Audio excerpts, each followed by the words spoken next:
Michel Laurent vit en osmose avec sa vallée vosgienne.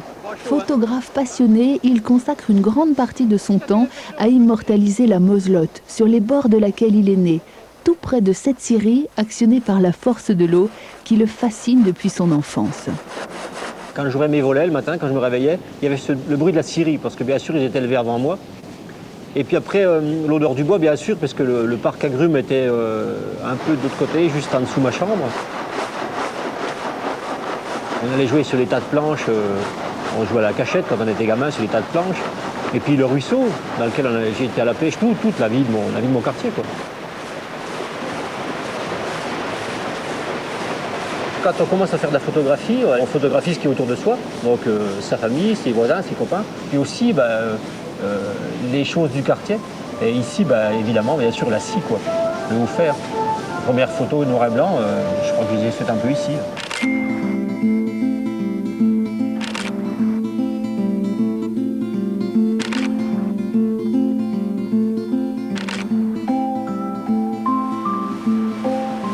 Depuis des siècles, l'utilisation de la force hydraulique fait partie de la culture des habitants de cette vallée où roues à eau et turbines ont permis autrefois le développement de l'industrie textile.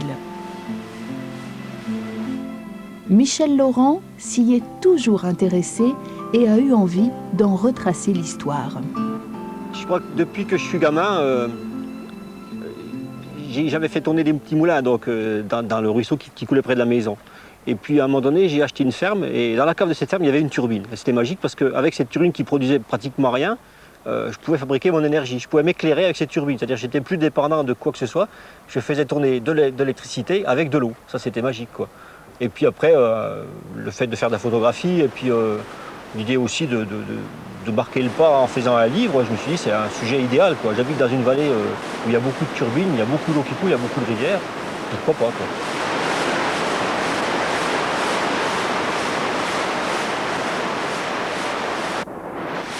Photographe, mais aussi écrivain à ses heures, il s'est beaucoup investi dans la réalisation d'un livre sur sa rivière, parfois au détriment de sa vie familiale, mais avec le soutien de ses filles, auxquelles il essaye de communiquer sa passion pour la nature.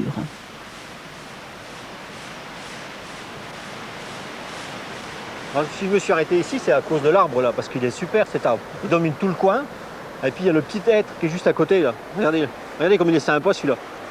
Le tout petit tronc à côté du gros, là. Puis un arrière-plan à la rivière qui fait un dessin super avec les remous tout en haut, là-haut. Okay. Et bien sûr, par terre, celui de feuilles, là. Les feuilles, ouais. Il y a moyen de faire 200 photos, là.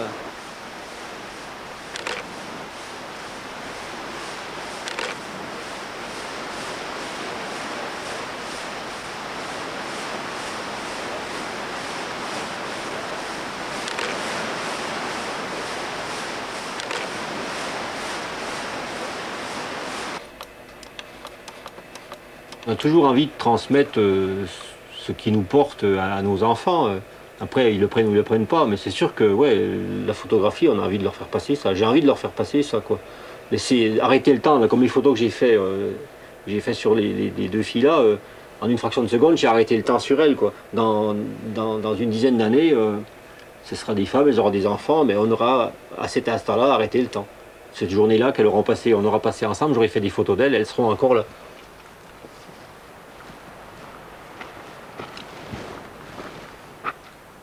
Pour moi, ici, c'est le haut de la vallée, c'est le début du glacier. Et puis, c'est toujours un peu particulier ici. C'est comme un microclimat. Il n'y a pas la même faune, il n'y a pas la même flore qu'ailleurs. On sort des sapins, on se retrouve dans la bruyère, dans la sphaigne, dans les bouleaux. En automne, c'est magnifique. En général, il n'y a pas de bruit ici. On est au calme. On est loin de la vallée. Et puis, le fait qu'elle soit refermée sur elle-même, parce que tout autour de ça, il y a une cloche de végétation, on n'entend plus les bruits extérieurs. On aurait envie de voir passer un ours ou on se croirait au fin fond du Canada, on a envie de voir passer un orignal ou un truc comme ça. Ça amène au songe, c'est mystique, c'est mythique, c'est particulier une tourbière, c'est pas comme ailleurs.